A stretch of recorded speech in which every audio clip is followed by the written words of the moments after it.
अस्सलाम वालेकुम बेटे, ये आपके पास नेक्स्ट क्वेश्चन है प्रोपोर्शनैलिटी से related. v is inversely proportional to the square of t।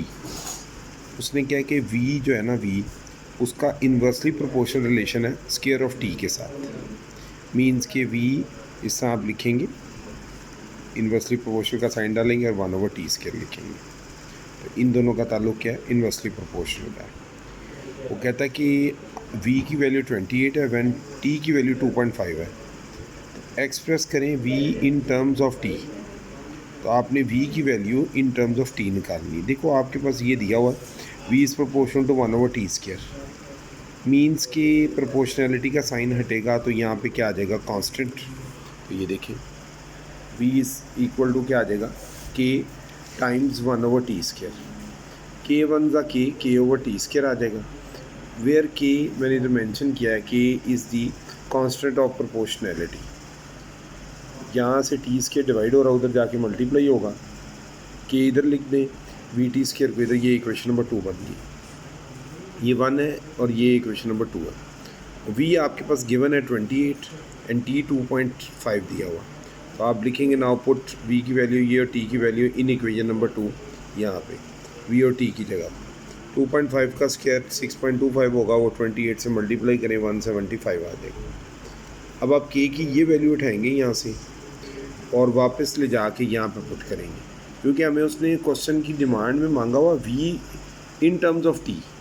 तो हमें इधर k की वैल्यू निकालने के लिए ये प्रोसीजर करना पड़ा, अदरवाइज़ तो हमारा आंसर यहीं पे कंप्लीट हो जाता। हमें k फाइंड करना था। k के लिए मैंने टी स्क्वायर को उधर मल्टीप्लाई किया, k को इधर लिख लिया, वी टी स्क्वायर इधर लिखा। v की और t की जो रेलिवेंट वैल्यूज़ दी हैं वो मैंने यहाँ पे और यहाँ पे पुट की। v 28 दिया था, k की वैल्यू और t की वैल्यू 2.5 थी। 2.5 का स्क्वायर लिया, इसको मल्टीप्लाई किया, k 175 आ गया। Now using equation number 2 in equation number 1 we have. तो इक्वेशन 1 में चलते हैं, उसमें यहाँ पे k की जगह पे 175 लिख देंगे, ओवर टी स्क्वायर आ गया। तो ये आपके पास रिक्वायर्ड था आंसर v का अपना in terms of T square. ये अभी फर्स्ट पार्ट हुआ है, अब इसका बी पार्ट भी है। बी पार्ट में उसने क्या है? Work out the value of v। आपने v की वैल्यू निकालनी जब t की वैल्यू 6.25 है। तो बड़ा सिंपल क्वेश्चन है कि t आपके पास उसने 6.25 दिया हुआ है, इसको उठाएं और इक्वेशन नंबर 3 में पुट कर दें। इक्वेशन 3 आप पहले ही वैल्यूएट कर चुके हैं। ये फर्स्ट आंसर आपने निकाला हुआ, इसको इक्वेशन 3 का नाम दें।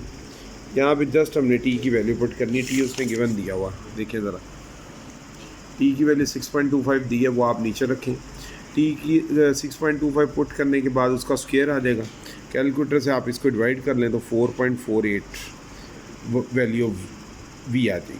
ठीक है, तो ये इसने एक्चुअली क्वेश्चन के अंदर 2 पार्ट दिए थे। एक में उसने मांगा था v in terms of t और दूसरा उसने v की वैल्यू मांगी थी, तो वो हमने निकाल दी। तो ये फेमस क्वेश्चन है, मतलब इस तरह के क्वेश्चन बहुत सारे पेपर्स में आते हैं। हर साल ही 1-2 क्वेश्चन लाजमी आते हैं। तो ये आप इसको प्रैक्टिस करें। Thank you. अस्सलाम वालेकुम।